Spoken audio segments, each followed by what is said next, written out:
Hello, Tuesday, United States of America.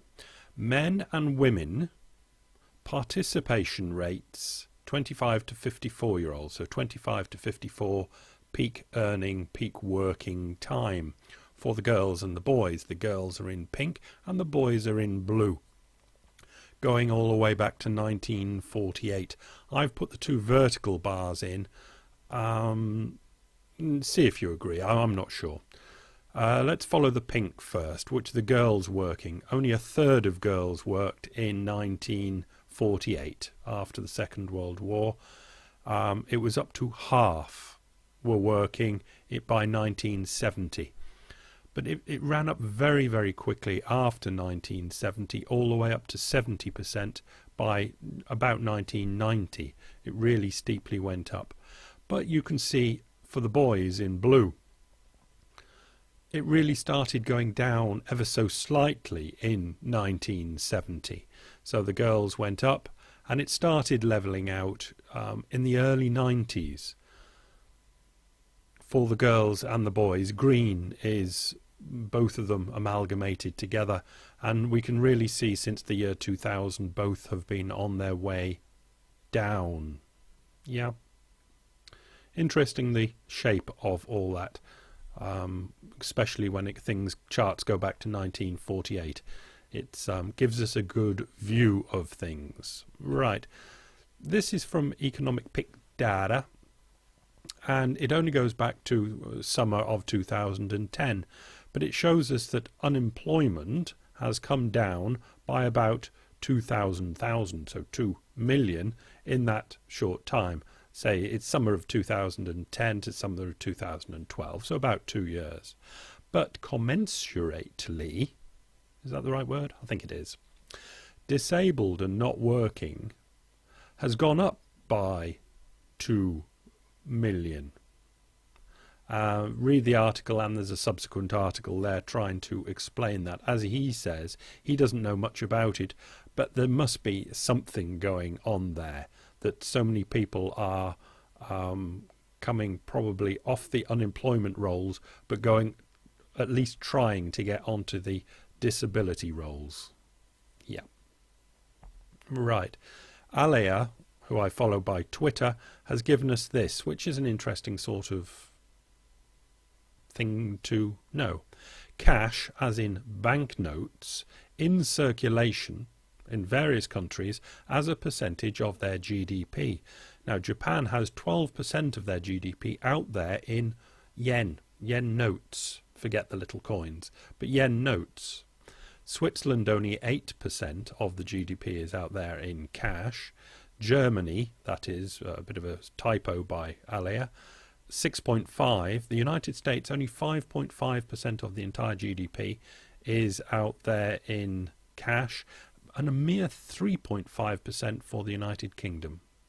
Just general information there. Right, another one.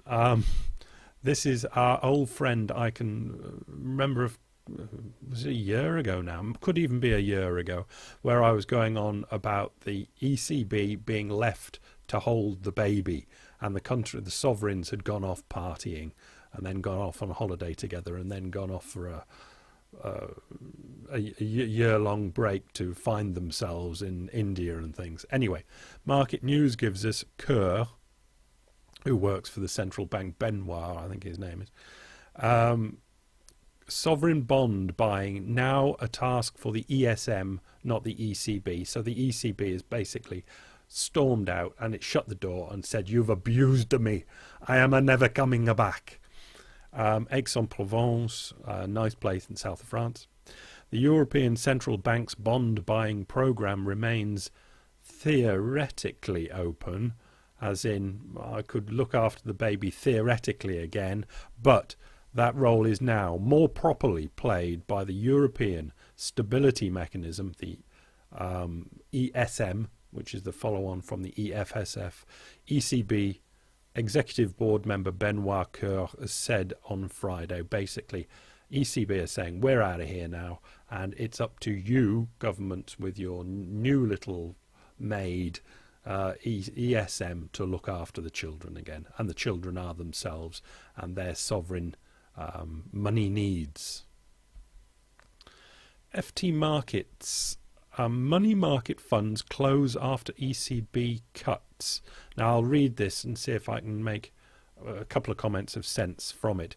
JP Morgan Chase, BlackRock and Goldman Sachs have restricted access to some money market funds after the European Central Bank cut interest rates to historic lows.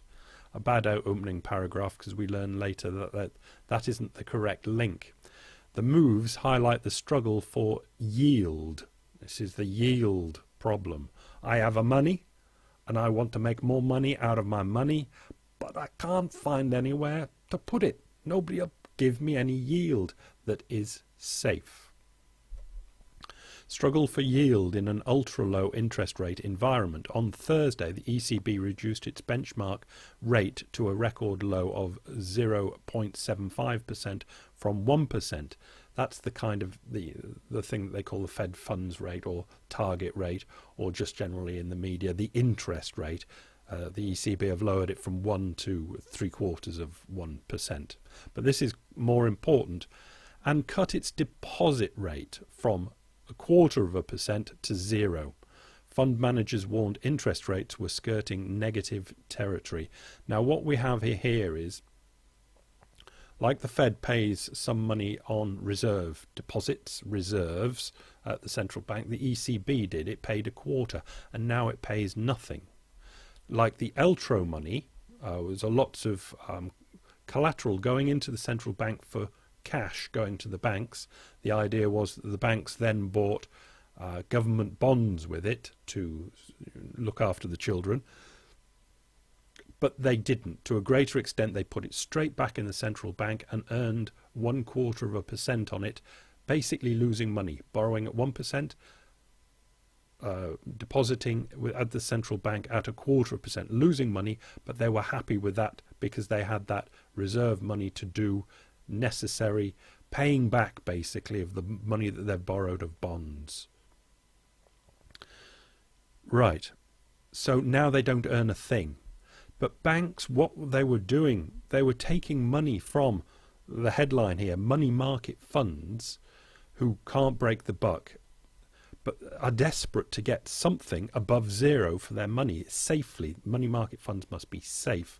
And even some short-term bonds now of France have gone negative. Germany's obviously negative. Denmark's negative. Finland, Switzerland negative. You can't get yield. So what the banks were doing was saying, well, you money market funds can't put your money into the ECB and earn 1/4. Give it to us. We'll give you, say, 0.15. We'll earn the 1/4 by putting your money into the ECB. Now the banks can't do that for the money market funds. They can't take their money and put it to the ECB. So that the money market funds now have lost a place where they could get, let's say, 0.15. And money market funds are just desperate, and they're closing because they cannot now safely guarantee yield. They can't guarantee above 0 yield on their money. There's no safe place they can put it. Right, there's a lot more to that, but I won't go into it. Let's finish here, and this is quite interesting. Chinese companies are now accumulating as much US dollar as possible. Accumulate the dollar. Accumulate the dollar. Now, it might not hit you as strange, but we'll read through this and see if we can pick up. Last week, we brought your attention to the rapid increase of foreign currencies deposits in China. Should I read this or just tell you? I'll just tell you. Everybody believed, except Mish, and I've been telling you all this time, every few months I say, Mish. One thing that Mish has always said is that the Chinese renminbi, the yuan, the RMB, is pegged to the dollar, and they say, everyone says it's pegged to keep it low. But Mish says, take that peg away, and I wouldn't be surprised if the currency wouldn't fall. Now, he might have been wrong when he started saying it 4 years ago. But what this article says is now, this, we speculate, reflects the fact that the Chinese yuan is now depreciating and is expected to depreciate in the near future, such that companies prefer holding US dollars. So the peg now, if Obama says drop this peg because you're holding the currency down, if they take the peg away, the people now, the markets are betting that the yuan would, RMB, would drop, not rise. And that's really very interesting and shows how much the markets are fearing now China and its possibilities. And obviously the whole possibilities are wrapped in the currency. Very interesting. If you want more, read it in the article. It is linked as normal. Bye.